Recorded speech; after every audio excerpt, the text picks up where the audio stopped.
Hello and welcome to MarketSquare, your go-to show for deep insights into business and economic trends. I'm Olaitan Adibayo, and today we're diving into key developments. Stay with us as we break it all down.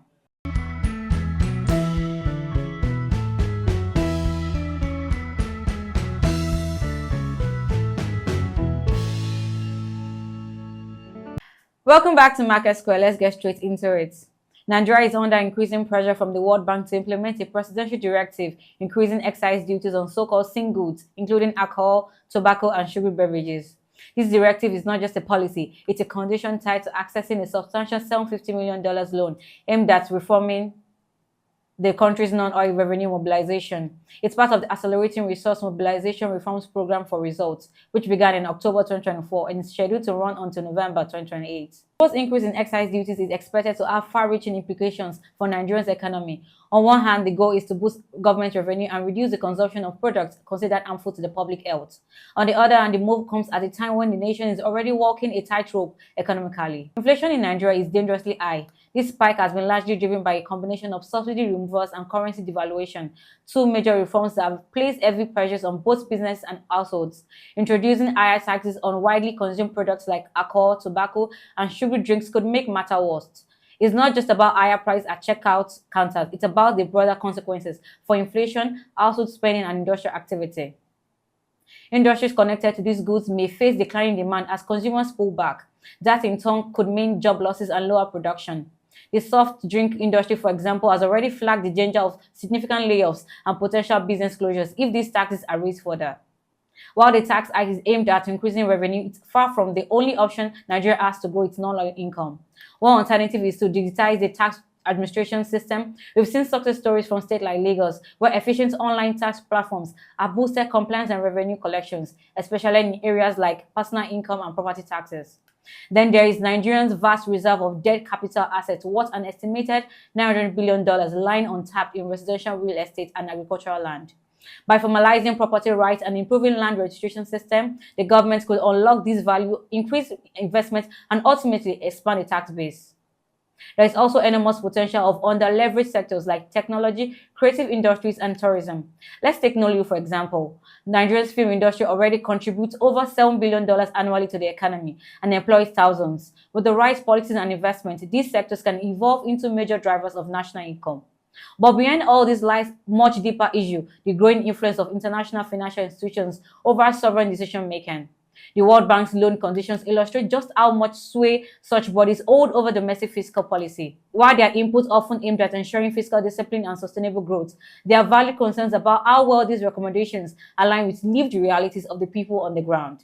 This is the heart of the sovereignty debate. Nigerians' agreement to the loan terms means commitment to reforms that may look good on paper, but comes with heavy socio-economic consequences. Increasing excise duties on already burdened citizens, especially during a time of high inflation, may not be the most prudent path.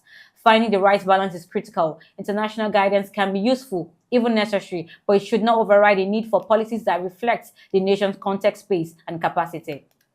As the government deliberates its next steps, the choice is not just about revenue. It's about how to build a resilient, inclusive economy without worsening the daily struggles of ordinary Nigerians. Transparent communications, phased rollouts, and a serious look at alternatives could help mitigate the risks and ensure that reforms actually deliver long-term benefits.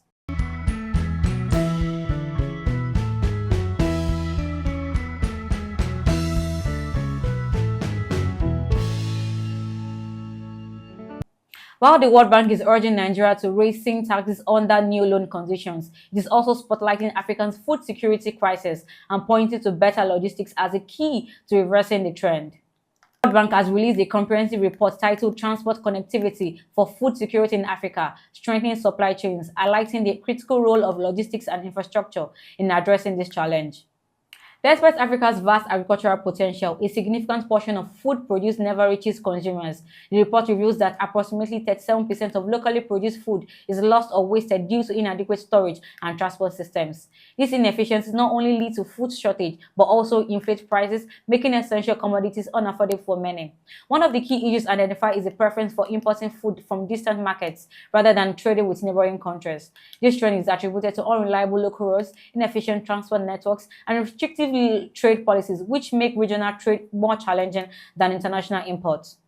Transport costs in Africa can constitute up to 45% of the market price for some low-value commodities, rendering food unaffordable for many, particularly those in remote communities and urban slums. To combat these challenges, the World Bank advocates for targeted investment in transport infrastructure, including upgrading ports, expanding road networks, and improving storage and distribution system. Such investments are not only expected to enhance food security, but also create new jobs in the logistics sectors. At the core of this effort is the recognition that better logistics are not just a matter of moving goods, they are a matter of survival and dignity. Efficient roads, ports, and storage systems enable farmers to sell their products more widely and consistently, while consumers benefit from lower prices and improved access to essential food items. This system fosters market integration, reduces the dominance of middlemen who often inflate prices, and creates a more resilient food ecosystem capable of withstanding shocks. More importantly, investment in logistics creates thousands of jobs, from drivers and warehouse staff to supply chain analysts, stimulating economic activity and reducing poverty. For Africa, strengthening infrastructure is not merely a developmental checkpoint, it's a foundational strategy for prosperity, public health, and long-term stability. In Nigeria, efforts are underway to address these issues. The Lagos State government is constructing the Lagos Food Security System and Central Logistics Park in Ketu Eronyi, poised to be the largest food logistics center in sub-Saharan Africa. This facility aims to reduce post-harvest losses, streamline food distribution, and ensure an uninterrupted food supply to over 10 million Lagosians. The World Bank has committed $45 billion towards food and nutrition security initiatives across 90 countries, expected to benefit 327 million people. In Ethiopia, for instance, a $300 million road development program is improving rural connectivity, linking communities to major markets, enhancing food access, and supporting broader economic growth. Addressing transportation inefficiency is crucial to reversing the trend of food insecurity in Africa.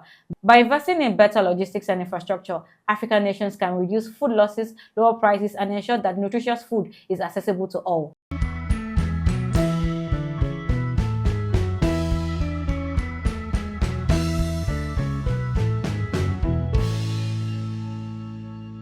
Shifting focus to the UK government is taking proactive steps to reduce reliance on foreign labour, unveiling a £3 billion investment in upskilling its workforce.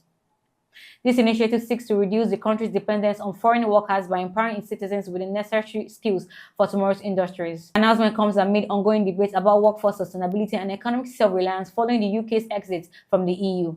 For years, the UK has relied on significant influx of foreign labour to fill skill gaps across various industries. Critics argue that this dependence can undermine domestic talent development and create vulnerability in critical sectors. The new initiative is designed to reverse that trend by putting substantial resources into upskilling the local workforce with a particular focus on sectors facing acute skill shortage.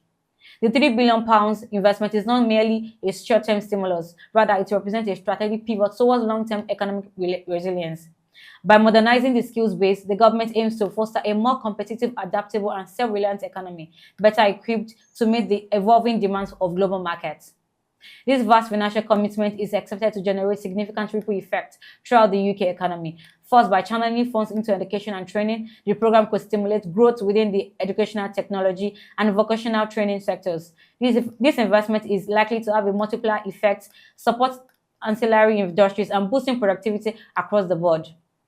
By reducing reliance on foreign workers, the initiative seeks to alleviate labor market pressures, potentially raising wage levels and decreasing unemployment in underemployed segments of the economy. By reducing reliance on foreign workers, the initiative seeks to alleviate labor market pressures, potentially raising wage levels and decreasing unemployment in underemployed segments of the workforce. However, the rollout of such an ambitious plan will require meticulous planning to ensure that training programs align with industry needs, thereby preventing a mismatch between the skills provided and those required by the employers. The focus on skills training has profound implications for the labor market. By equipping domestic workers with advanced skills, the UK aims to reduce the structural gaps that have long necessitated hiring from abroad. The initiative is expected to drive innovation and enhance competitiveness, particularly in high-growth sectors such as technology, green energy, and advanced manufacturing. Transitioning from a reliance on foreign talent to a homegrown workforce poses challenges. There is the risk of transitional unemployment as workers adapt to new roles, and the success of these initiatives hinge on the quality and relevance of the training provided. Effective collaboration between government, industry, and educational institutions will be vital for ensuring that the training programs can quickly translate into tangible employment opportunities for British workers. This policy shift also raises important questions about social equity and regional development. For the initiative to yield its intended benefit, it must be inclusive, ensuring that the underrepresented for this initiative to yield its intended benefit, it must be inclusive, ensuring that underrepresented and disadvantaged communities have access to training opportunities. Regional disparities in skills level have historically exacerbated social inequalities, and a focused effort on equitable skills development could foster more balanced economic growth across the country. While the investment supports a vision of a self-sustaining economy built on local talent, policymakers must navigate potential political and social tensions arising from shifts in immigration policy and perception of foreign workers' contribution to the economy. The UK £300 billion investment in skills training is a clear signal of its commitment to the domestic workforce for the challenges of the 21st century. By reducing dependence on foreign workers, the government aims to ensure long-term economic sustainability, boost competitiveness, and promote social inclusion. While the vision is ambitious and transformative, its success will depend on the effective implementation of training programs, strong collaboration with industry stakeholders, and the careful management of the social dimensions associated with a shifting labor market. As the strategy unfolds, all eyes will be on how well these reforms will translate into real-world economic and social benefit. Let's take a quick break, and when we return, we'll look at the numbers. Stay with us.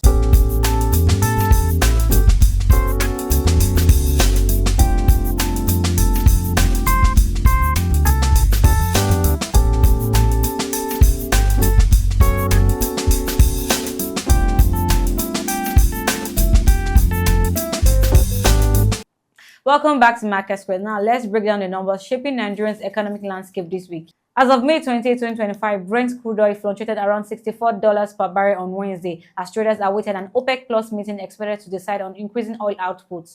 OPEC Plus will likely approve a 411,000 barrels per day production hike for July, continuing a trend of accelerating supply growth following a similar increase planned for June.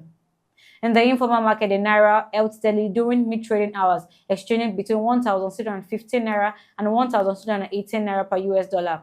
Meanwhile, the local currency posted gains against other major currencies. This movement comes amid a historic shift in Nigeria's foreign exchange landscape, with daily trading volumes now reaching about $500 million. This surge suggests growing investor confidence in the Central Bank of Nigeria's sweeping reforms aimed at liberalizing the FX markets.